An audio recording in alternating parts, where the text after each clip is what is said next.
Assalamualaikum warahmatullahi wabarakatuh. Alhamdulillahi nasta'inuhu wa nastaghfiruh wa na'udzubillahi min syururi anfusina wa min sayyiati a'malina. May yahdihillahu fala mudhillalah wa may yudhlil fala hadiyalah. Asyhadu an la ilaha illallah wa la syarikalah wa asyhadu anna Muhammadan abduhu wa rasuluhu la nabiyya ba'dah. Allahumma shalli ala sayyidina Muhammad wa ala ali sayyidina Muhammad. Rabbi syrah li sadri wa yassir li amri wa hlul 'uqdatam min lisani yafqahu qawli, amma ba'du. Pemirsa Kompas TV Jambi yang dirahmati Allah, Rasulullah sallallahu alaihi wasallam diberi keistimewaan oleh Allah, dan itu adalah merupakan salah satu di antara mukjizat yang Allah berikan kepada Rasulullah sallallahu alaihi wasallam, di mana di dalam pujian para ulama yang disusun dalam sebuah syair, mereka para ulama menyampaikan pujiannya kepada Rasulullah SAW. Bi khalfihi ka'ama min ru'yatun sabatat wa la yura atharu baulin minhu fi'alan. Jadi ketika Rasulullah melihat ke depan itu jelasnya sama dengan ke belakang. Ketika Rasulullah melihat ke belakang sama jelasnya dengan melihat ke depan.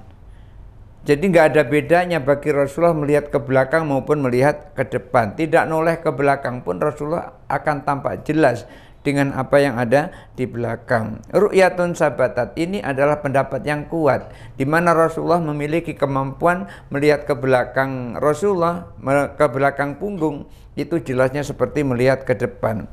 Wala yura atharu baulin, dan juga Rasulullah itu ketika buang air kecil, itu buang air kecilnya tidak terlihat. Minhu fi alani, jadi ketika Rasulullah SAW mengeluarkan air kecil, buang air kecil, itu tidak terlihat oleh siapapun yang melihat setelah Rasulullah buang air kecil. Maksudnya adalah Rasulullah buang air kecil di tempat terbuka, bukan di WC, tapi di tempat terbuka. Rata-rata kita ketika buang air di tempat terbuka, itu kan kelihatan bekasnya basah gitu. Apalagi sopir yang buang air di situ, buang air kecil, itu bannya itu kelihatan basah dan pesing. Belum lagi kalau sopir itu habis mampir rumah makan atau rumah makan Padang, kemudian di situ makan gulainya gulai jengkol, pas kebetulan ada sambelnya sambal pete, lalu ada lalapnya kabau. Bukan main itu. Baunya dari buang air itu bukan main. Tapi Rasulullah sama sekali ketika buang air, jangankan terlihat basahnya, terlihat bekasnya, baunya saja tidak ada. Baunya tidak ada, terlihat basahnya pun tidak ada. Kenapa? Karena ditutup oleh malaikat alaihi salam. Jadi malaikat menutupi buang hajatnya Rasulullah sallallahu alaihi wasallam. Wa qalbuhu lam yanam wal ainu qad na'asat wa la yara dhillu fi samsidhu fitani. Wa qalbuhu lam yanam, hati Rasulullah itu enggak pernah tidur. Wal ainu qad na'asat, walaupun matanya ngantuk. Jadi Rasulullah itu enggak pernah tidur walaupun matanya terpejam. Berbeda dengan kita, kalau mata kita terpejam, ya hati kita juga terpejam. Oleh karena itu ketika seseorang tidur, itu rata-rata mereka sudah enggak ingat lagi kepada Allah, enggak ingat lagi bagaimana orang tidur. Dan oleh karena itu juga ketika kita tidur, enggak wajib kita sholat. Kenapa? Karena kita nggak sadar pada saat tidur. Kalau ada orang tidur masih bisa diajak ngomong, itu sebetulnya belum tidur, itu masih melek itu. Nggak ada orang tidur bisa diajak ngomong. Rasulullah SAW walaupun matanya terpejam, matanya tertidur, tapi hatinya nggak pernah tidur. Kalau mata kita tertidur, ya hati kita juga tertidur. Karena itu ketika kita tertidur, tidak wajib melakukan sholat. Lalu kapan wajibnya kita sholat? Ketika kita sudah bangun. Nabi SAW nggak pernah melakukan itu. Nabi SAW nggak pernah matanya tertidur, hatinya juga tertidur, nggak pernah. Walaupun matanya tertidur, hati Nabi SAW tetap terjaga, tetap bangun mengingat Allah Subhanahu wa Ta'ala. Wala yaradilluhu fis samsi dzu fitani. Dan ketika Rasulullah itu melintas di bawah terik matahari, itu bayang-bayangnya nggak terlihat. Ulama yang menggambarkan keistimewaan Nabi itu sampai menyampaikan dzu fitanin, wahai orang yang memiliki kecerdasan. Artinya, wahai orang yang memiliki kecerdasan, ketahuilah bahwa Rasulullah itu ketika melintas di bawah terik matahari nggak ada bayang-bayangnya. Berbeda dengan kita, ketika kita melintas di bawah terik matahari, terlihat benar bayang-bayangnya, kelihatan jelas bayang-bayang kita. Dan barangkali bayang-bayang itu akan jadi sedikit kalau matahari tepat di atas kepala kita. Jadi begitu nunduk, bayang-bayang cuma pendek. Kenapa? Karena pas matahari di atas kepala kita. Tapi kalau pagi jam 9 atau sore jam 3, itu bayang-bayang kita panjang, lurus ke sana, terlihat jelas.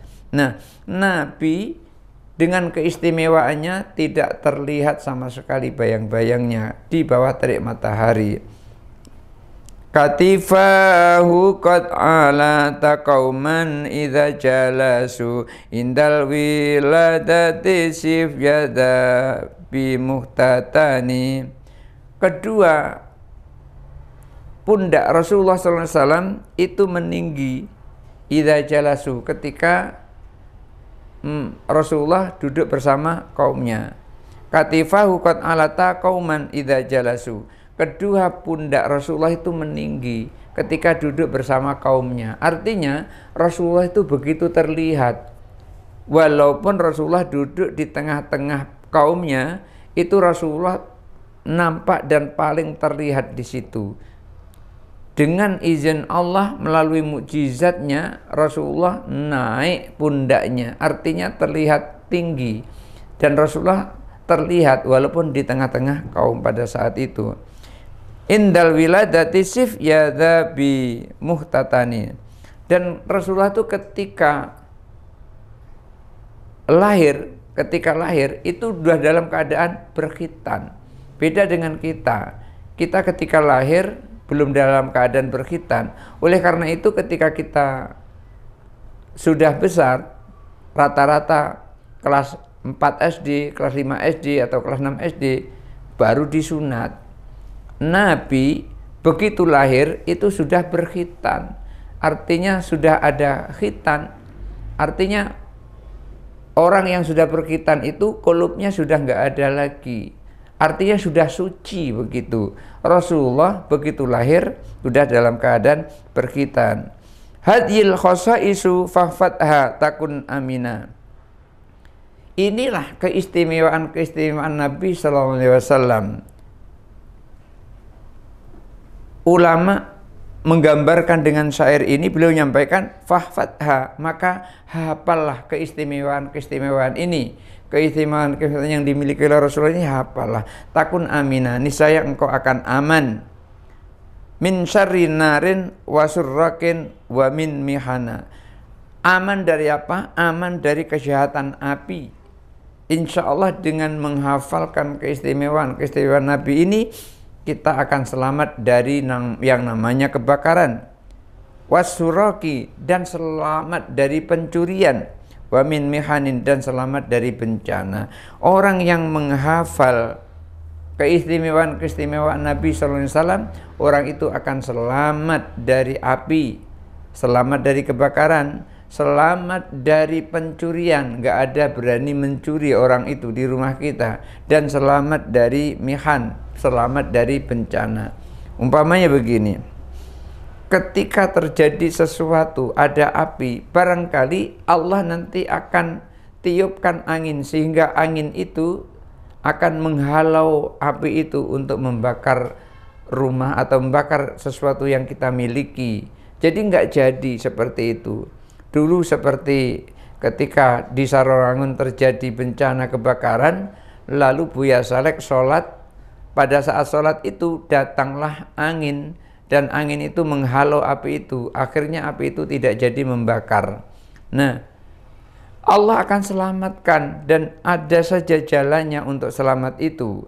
Dan demikian juga ketika ada pencurian, orang pengen mencuri, nanti Allah akan selamatkan. Apakah nanti akan selamat melalui tetangga, ataukah selamat melalui Allah tutup pencuri itu, atau melalui yang lainnya?